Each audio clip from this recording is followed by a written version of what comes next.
Fiquei toda arrepiada. Ai. Tô toda arrepiada, gente. Que coisa horrível. Ai, eu não quero ver, gente. Tem uma porta aberta aqui, não quero ver ninguém, hein?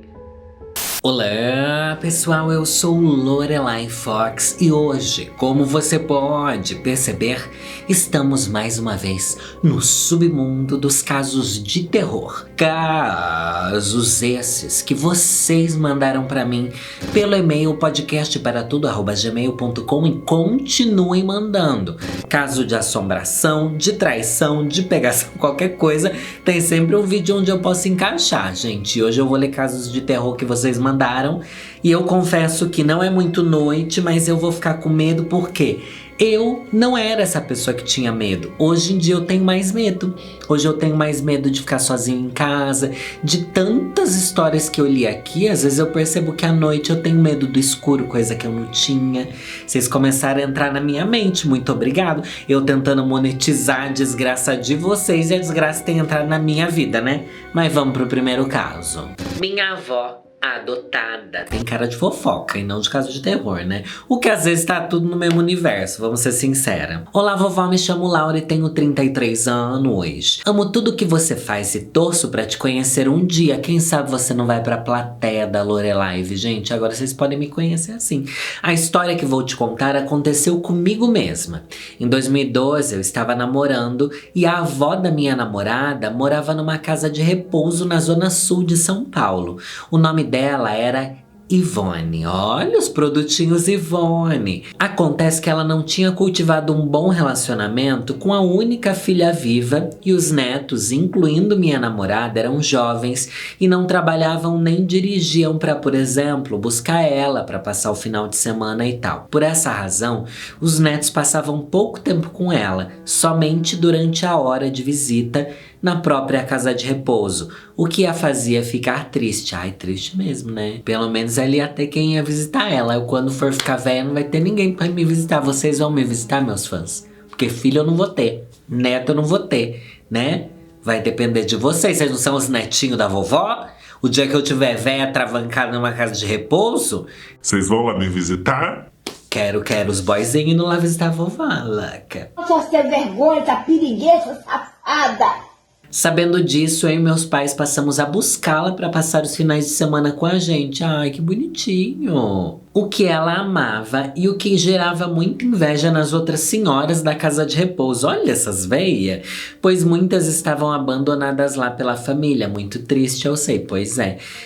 Sou eu essas velhas invejosas ali, gente. Mas enfim, ela se tornou muito próxima de nós e nós que havíamos perdido minha avó uns 5 anos antes, a adotamos como nossa avó. Eu achei uma história boa, até agora tá tudo bem, né? Mas onde chega o terror aí? Infelizmente, no início de 2013, após passar as festas com a gente, a dona Ivone teve um ataque cardíaco e faleceu. Não me diga isso. No seu funeral tinha pouca gente e como a situação financeira da família da minha namorada era complicada, nenhuma flor foi comprada. Ai, gente. Ai, que tristeza. Quando meus pais chegaram, minha mãe disse que irmos comprar uma coroa de flores para ela. Eu fui com ela e meu pai ficou no velório, que acontecia no crematório da Vila Alpina, em São Paulo. Meu Deus, ali pertinho de onde eu morava. E agora eu preciso abrir 2 parênteses, é uma história longa. Meu pai sempre teve umas conversas estranhas de tema sobrenatural. Era comum ele olhar pra gente e falar: sua aura tá bonita hoje, filha. Ele era vidente ali, ele é sensitivo, né? Igual eu, que sou mediúnica. Minha mãe também fala que meu avô, pai do meu pai, contava pra ela quando era vivo que, quando meu pai era criança, por volta dos 5 anos de idade, ele perdeu muitos amiguinhos de pólio, já que ainda não existia vacina na época. E, como minha avó era professora, ela acabava indo nos funerais e levando os filhos, porque não tinha com quem deixar. Até que teve que parar de ir porque o meu pai dava escândalo chorando e se jogava no chão para não enterrarem a criança, porque ele estava vivo, tava se mexendo. Ele via as crianças se mexendo no caixão. Ai, pesada aqui a história, né? Ele chegava a dizer: tá vivo sim, mãe, eu falei com ele. É aí que pesa mesmo, né? Enfim, eu convivi com essa ideia de que meu pai era meio médium, mas sempre fui muito cético e não dava muita bola. Até tirava sarro. Nunca tire sarro de um médium, tá bom? Nunca tire, porque às vezes um dia você vai morrer e vai precisar desse médium pra se comunicar com os outros. E você riu dele a vida inteira. Ele vai falar assim: pois a sua mensagem eu não vou entregar, né? Quem já assistiu Ghost aqui? Não pode? Médium é uma coisa séria, tá bom? Segundo parênteses dela, o ano era 2013 e quase ninguém tinha smartphone. Eu tive o meu primeiro uns 6 meses depois disso e meus pais só muitos anos depois. Então nenhum de nós usava WhatsApp, por exemplo, e meus pais compartilhavam um aparelho de celular só. Um grande clássico, né? Bom, agora voltando pro funeral da Dona Ivone, minha mãe e eu atravessamos a rua e fomos à floricultura encomendar as flores. Chegando lá, tinha uma cesta de rosas espanholas, aquelas bem grandes, lá na porta. Eu olhei e falei pra minha mãe: mãe, vamos levar uma assim, acho que ela ia gostar. Minha mãe respondeu que era melhor levar uma coroa, pois não teríamos onde colocar a cesta e que seria falta de educação apoiá-la no caixão. Não sei, é falta de educação? Não sei, gente. Então acabamos encomendando a coroa para ser entregue pela floricultura a seguir. Voltamos pro funeral. Chegando na frente do crematório, meu pai estava lá do lado de fora fumando. Ele olhou para nós e antes de dizermos uma só palavra, ele disse: a Ivone disse que preferia a cesta de rosa mesmo.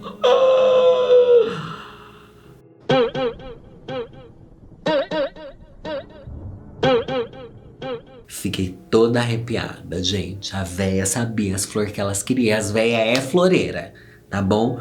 Ele olhou pra nós e disse: a Ivone disse que preferia a cesta de rosas mesmo. Como que ele falou com a Ivone e ficou ali de boa fumando cigarro? Como? Como que essas pessoas assim que... Porque eu sou médium, né? Mas eu não tenho essa clarividência do espiritual, mas... ela aparece pra você, é uma intuição que ela disse isso pra você. Como funciona isso? Acho que muda de caso pra caso, né? Parei de tirar sarro depois disso. Mais tarde ele me disse: filha, fica tranquila, ela foi em paz e nos agradeceu pela nossa amizade. Bom, essa é uma das histórias sobrenaturais que aconteceu comigo. Espero que leia e goste. Um beijo, Laura. Beijo, Laura. Beijo pra Dona Ivone também, que foi em paz, né? É isso que importa, gente. Morrer, descansou, vai em paz, né? O que importa é isso. Não pode passar por além aflita. Mas é bom que a bicha tava ali pra ser enterrada, mas tava de olho na flor que não dá pra ela, né? Ela também não foi assim, desencarnei, é nessa que eu vou. Não, ela ainda ficou ali dando uma olhada pra ver quem que compareceu, julgar o presente que iam dar, né? Enfim. E agora pensa, no final ela comprou a coroa de flor que não era o que a véia queria. Não dá um medo assim do tipo, putz, não é o que ela queria. Será que ela vai ficar brava comigo? Não sei. Vamos pra história clone ou assombração.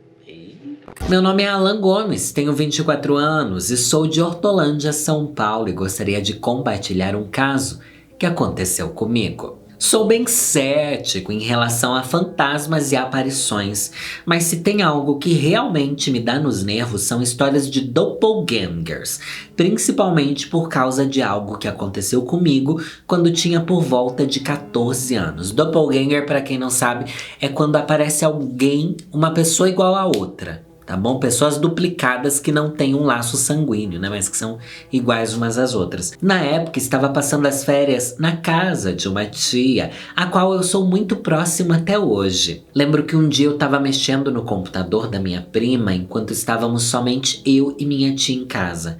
Foi quando minha tia apareceu no quarto do nada e perguntou: que foi, hein? Que é, quiser? Eu respondi que não tinha dito nada. Ela fez uma expressão estranha e saiu do quarto. De noite, nós estávamos assistindo televisão e ela me perguntou se eu tinha ido até ela durante a tarde. E eu afirmei que não. Ela ficou estranha e eu insisti para ela me explicar o que estava acontecendo. Ela então me disse que evitou comentar mais cedo porque não queria me assustar. Mas, com a minha insistência, ela acabou revelando. Mais cedo, enquanto estava distraída, lavando roupa no tanque, ela ouviu minha voz chamando por ela. Ela virou um pouco o rosto e me viu em pé atrás dela, pelo canto do olho. Mas logo em seguida desviou o olhar para o tanque novamente. Ela disse que tinha sido rápido, mas teve a impressão de que eu estava sorrindo. Mas é assim, né? Vamos orar. Ai, eu não quero ver, gente. Tem uma porta aberta aqui, não quero ver ninguém, hein? Ai, eu já comecei a imaginar as coisas. Ela perguntou o que eu queria e, como não teve resposta, olhou para trás novamente. Mas não tinha mais ninguém lá. Ela então foi até o quarto ver o que eu queria, mas logo percebeu pela minha expressão que eu não sabia do que ela estava falando. Ela disse que ficou arrepiada e preferiu não comentar antes. Esse caso me deixa intrigado até hoje. Minha tia sempre foi uma mulher religiosa e já relatou ter testemunhado alguns casos estranhos que eu sempre duvidei. Mas naquele momento, ela parecia ter certeza do que havia visto. Eu acho que é uma projeção astral. Você pode ter dado um cochilinho ali, né? Eu não sei o que pode ter sido. Pode ter sido um outro espírito brincalhão. Será que espírito brincalhão se transforma em outras pessoas? Eu acho que sim. Coisa boa era? Não era, né? Porque era uma cópia de você, né? Então coisa boa não era. Mas daí se você responder, não dizem que é meio ruim você responder quando o espírito pede alguma coisa, você responder? Quando você ouve alguém te chamar pra você responder? Ai, eu não respondo não. Se eu sei que alguém vivo me chamando, eu já não olho. Imagina eu achando que é alguém morto. Meu Deus. O carro fantasma. Oi, Lori. Oi, Vitor. Tudo bom? A história que vou contar é de 2014. Eu tava no 3º ano do ensino médio, começando a ir para festinhas, sair com as amigas da escola e tudo e tal. Sabe aquela época que quase todo fim de semana tem festa na casa de alguém? Não sei, nunca passei por isso. Comecei a ser festeira depois de adulta. Então era essa fase. Num sábado desses, uma amiga veio para minha casa se arrumar comigo e depois ir para casa dela, onde ia rolar a festa. Não, para casa dela não, para casa de quem ia rolar a festa. Já tem tanto tempo que nem lembro na festa na casa de quem que era. Só que nunca tinha ido nessa casa e tava achando o endereço meio confuso. Pois bem, saímos e tentamos encontrar o local, que ficava no bairro vizinho ao da escola e a uns 30 minutos do meu. Não achamos e, como estava meio tarde, desistimos e viemos a pé pela calçada de uma avenida bem famosa e movimentada. Conhecíamos muito bem o lugar, passávamos por ali todo dia de ônibus voltando da escola, mas por conta da hora, estava super vazio e sinistro. Vocês estão pedindo para ser assaltada, né? Sequestrada. Chegamos numa parte dessa calçada que tinha um carro parado, sem ninguém dentro e todo apagado. Pra gente era só um carro estacionado, normal, né? Passamos por ele, continuamos andando, até que percebemos a luz dos faróis e um movimento muito suave do carro. Olhamos para trás e ele vinha na nossa direção. Ai, que horror! Por cima da calçada mesmo, como se fosse passar por cima da gente. Só que ele estava extremamente lento. Aí eu fiz, oxente, na mesma hora. Saímos da frente dele, que passou do nosso lado, e não vimos ninguém dentro. Como assim, minha filha? O carro desengatou ali, não sei, o freio e foi embora. E você achando que é uma assombração? O carro seguiu por mais uns 10 metros por cima da calçada, até virar na primeira rua transversal. Ah, não pode ser possível. O carro vazio, andando por cima da calçada a 5 km por hora. Até então estávamos paradas e sem palavras, só observando. Mas aí tudo ficou ainda mais bizarro. Fomos até a entrada dessa rua para ver se o carro havia parado ou se ele seguia devagar e não vimos carro algum. O carro simplesmente evaporou. Corremos desesperadas até o ponto de ônibus e fomos embora. Minha amiga nunca mais tocou no assunto. Beijo, Lori.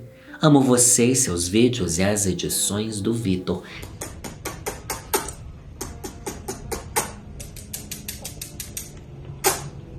É pensar o quê, né? Loló loló na cabeça dessas adolescentes. Pelo amor de Deus, minha filha. Como assim você viu? Mas daí se você olhou pra trás, o carro não tinha voltado pro lugar inicial que ele tava?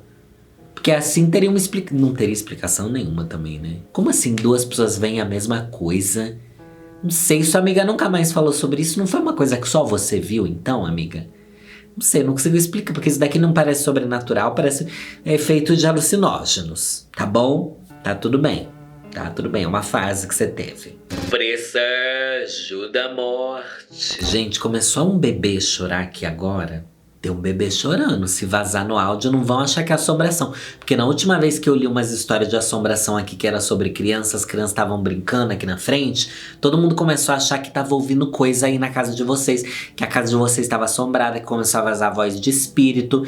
Eu acho que isso até deu uma engajada no vídeo, viu? Mas tá tudo bem, gente, é só as crianças que moram aqui em volta de mim, tá bom? Não para de nascer a criança aqui. Vamos para o presságio da morte. Eu odeio história de presságio da morte, tá bom? Odeio, acho pesadíssimo. Oi, Lore, meu nome é Thiago, minha amiga Thiaga. Tenho 26 anos, sou de São Paulo e acompanho o seu canal desde o primeiro vídeo. Ai, eu fico tão feliz que tem gente que nunca me abandonou, mesmo fazendo quase 10 anos que a gente tá aqui. A história que vou contar acompanha minha família há algum tempo, sendo que aconteceu com a minha avó, tias e até com a minha mãe. Então é uma praga nas mulheres da casa, né? Que é? Ex-marido?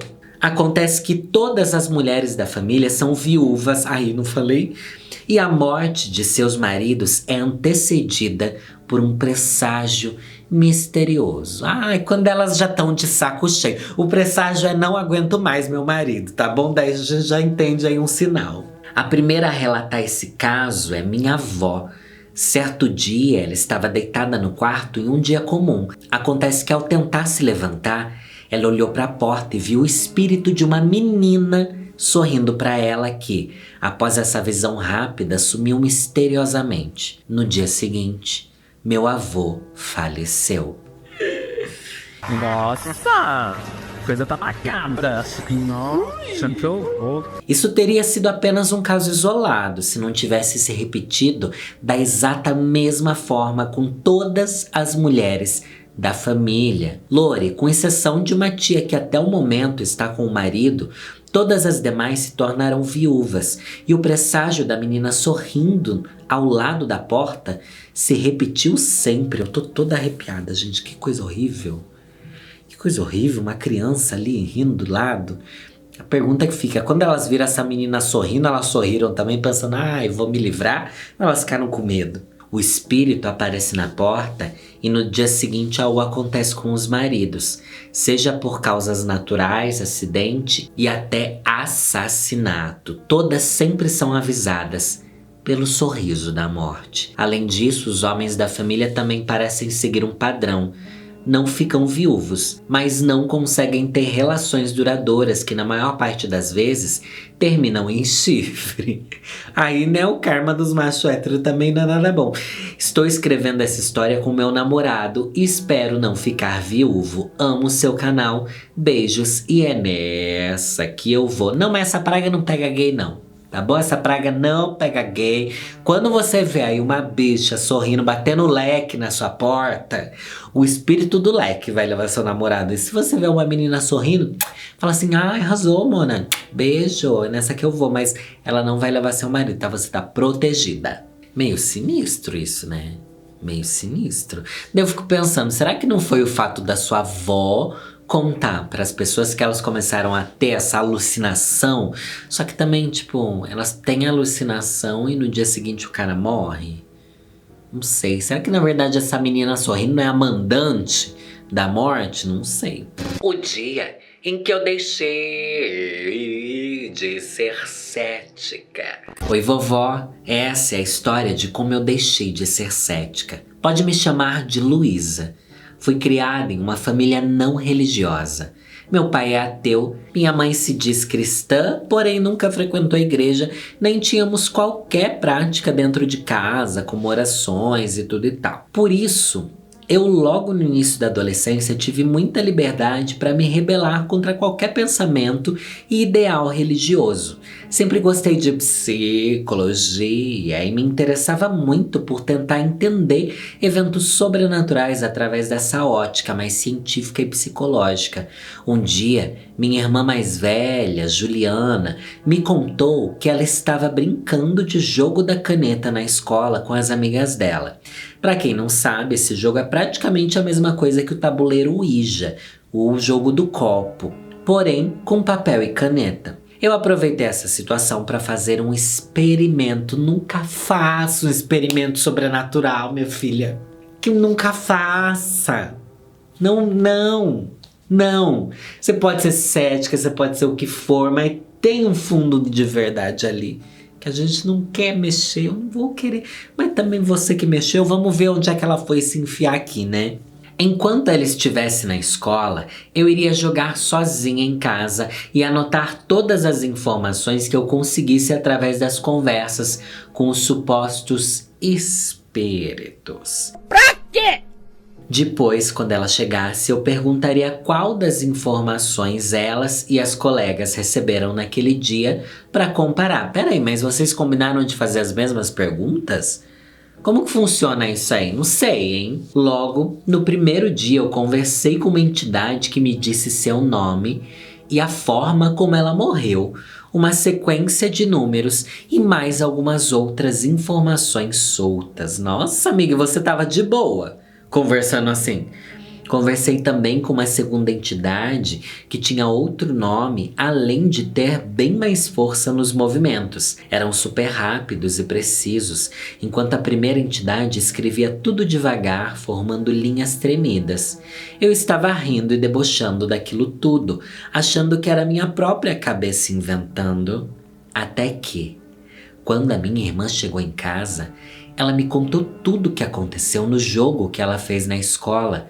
E absolutamente todas as informações bateram na sua cara, né? Bateram na sua cara.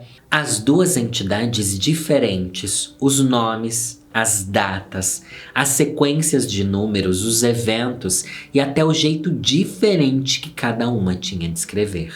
Eu colapsei ali. Para mim não tinha lógica alguma que não fosse espiritual para que nós duas tivéssemos acessados, totalmente separadas, as mesmas informações. A minha irmã não sabia que eu estava fazendo esse jogo em casa também, e quando eu contei que também tinha conversado com as mesmas entidades, ela simplesmente não acreditou. Sempre que eu tentei voltar nesse assunto ao longo dos anos, ela me desacreditou, dizendo que eu estava brincando e zoando com a cara dela. O pior disso tudo é que eu passei vários anos sendo atormentada por seja lá o que for. Eu a atraí pra perto de mim através dessa brincadeira. Minha filha, você nunca viu um filme.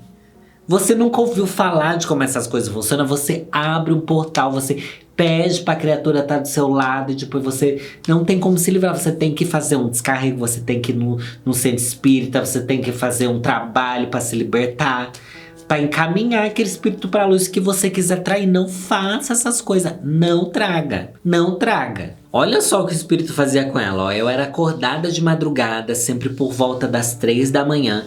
Meu computador ligava na mesma hora.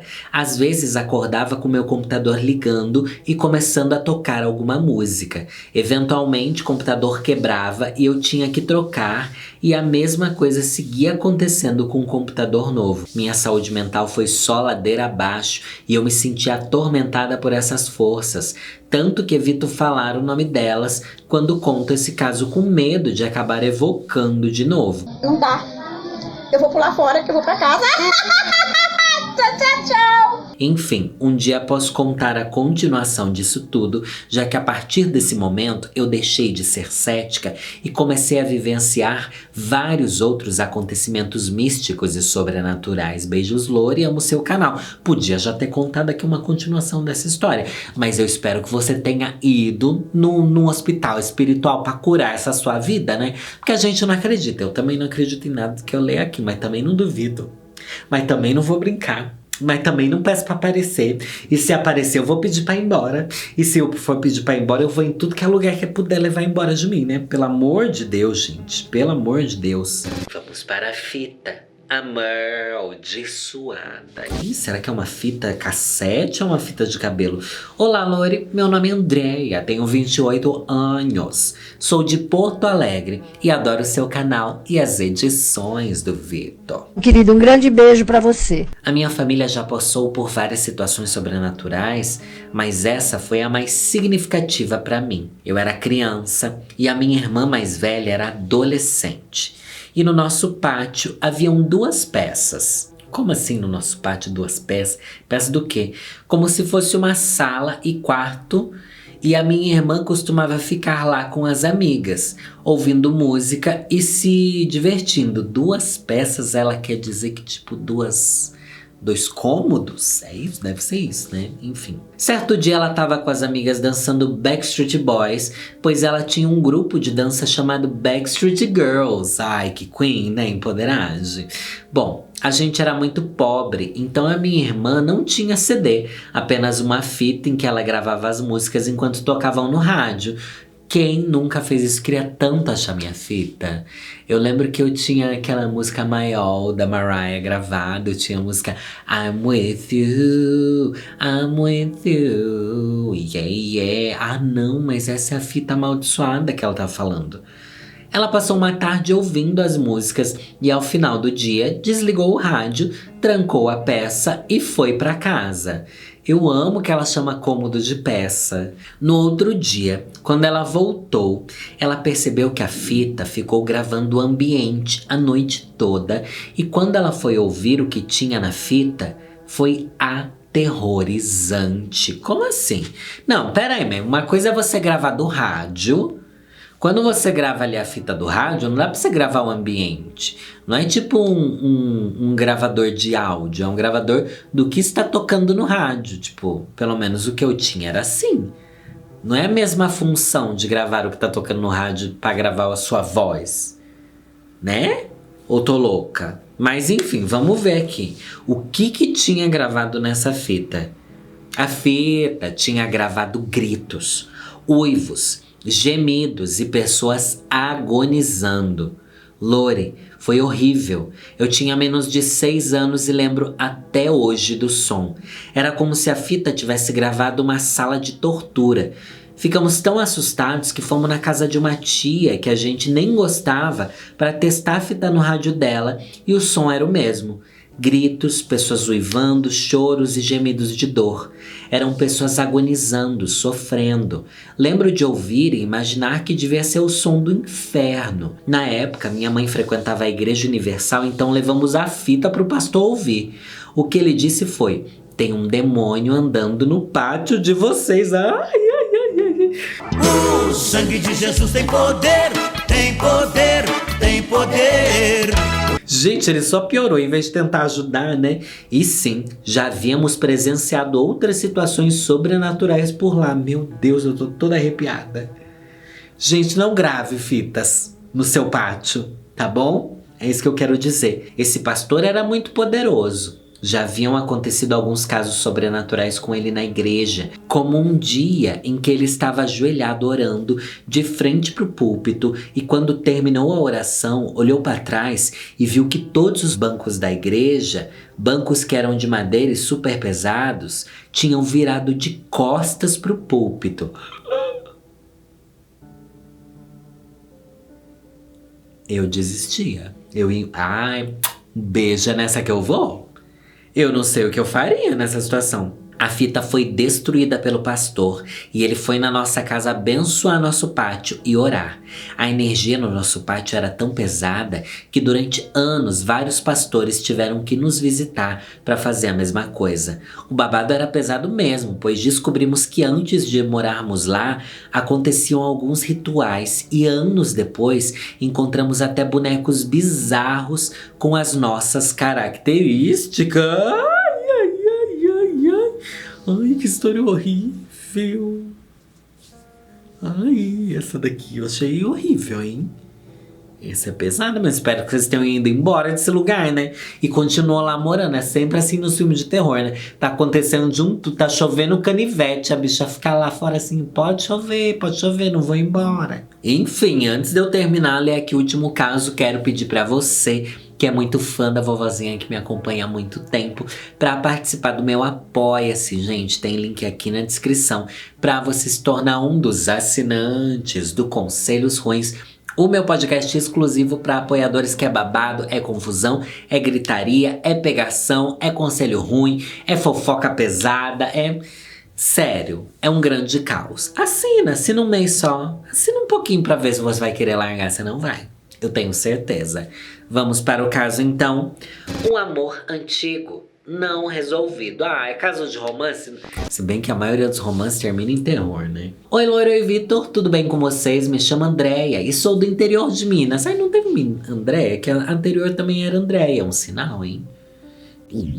Adianto que a história que vou contar não é minha, e sim do meu noivo, e que posteriormente foi confirmada pela minha sogra. Porque quando ele contou, você não acreditou, né, minha filha? Minha sogra, quando me contou esse caso, disse que meu noivo tinha muita dificuldade para dormir quando era bebê. E por isso, ela passava muito tempo com ele no colo, tentando fazer ele dormir. Um dia, tentando fazer ele pegar no sono na sala da casa da avó do meu noivo, ela percebeu que ele estava muito inquieto e choroso e perguntou o que estava acontecendo. Ele, que tinha só uns 2 aninhos, mais ou menos, pois já sabia falar, apontou para o pé da árvore de Natal que estava montada e disse: "Tem um moço cabeludo e sujo olhando para mim. Ai, que horror! Gente, que é isso?" Minha sogra disse que nesse momento ela ficou completamente paralisada e arrepiada e disse, sem olhar para a árvore: "Se você estiver aqui para fazer mal para minha família, vá embora." E depois disso, meu noivo conta que nunca mais viu essa figura. Queen! A véia foi babadeira. A véia chegou botando a banca ali no monstro.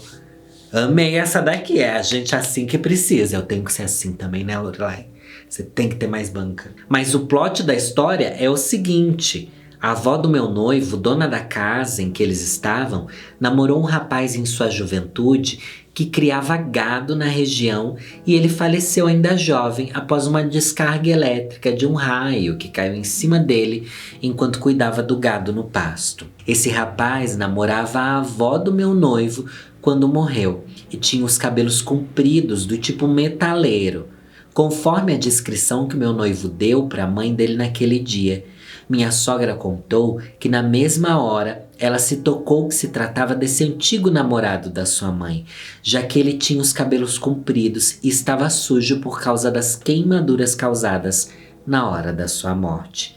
Aparentemente, o espírito dele não se conformou com a própria morte e não aceitou que a sua amada tenha se casado e formado uma família com outro homem. Só sei que até hoje sinto uma sensação estranhíssima quando entro naquela sala. Um clima super pesado e não vou lá de noite sozinha. De jeito nenhum. Ai, gente, mas tem que encaminhar o espírito, né? Ai, não aceitou a própria morte. Mas também que morte é essa que você tem que aceitar, né? A gente precisa aceitar a nossa morte? Eu acho que tem que ser igual aquela lá, né? Aquela senhorinha que no final escolheu as rosas, da outra história que eu li. Ai, aceitar quando você já viveu, né? Meu menino novo, menino ali trabalhando no pasto, recebeu um raio na cabeça.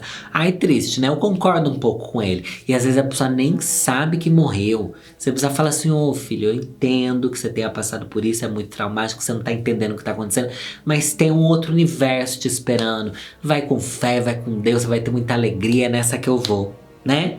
É assim que eu me despeço desse vídeo hoje, tá bom? Com essa mensagem pra você que vai, mas depois vocês, pelo menos meus assinantes vivos do canal, não percam os próximos vídeos e as Lorelives que estão rolando toda quarta-feira. Ontem teve uma Lorelive incrível e a temporada de Lorelives já tá acabando, mas depois vai ter mais Lorelive esse ano ainda, gente. Não percam também meu podcast Pera Tudo e, como eu já falei, o meu podcast exclusivo para apoiadores, Conselhos Ruins, que você pode apoiar tanto pela Aurelo quanto pelo Apoia-se. Um beijo e é nessa que eu vou.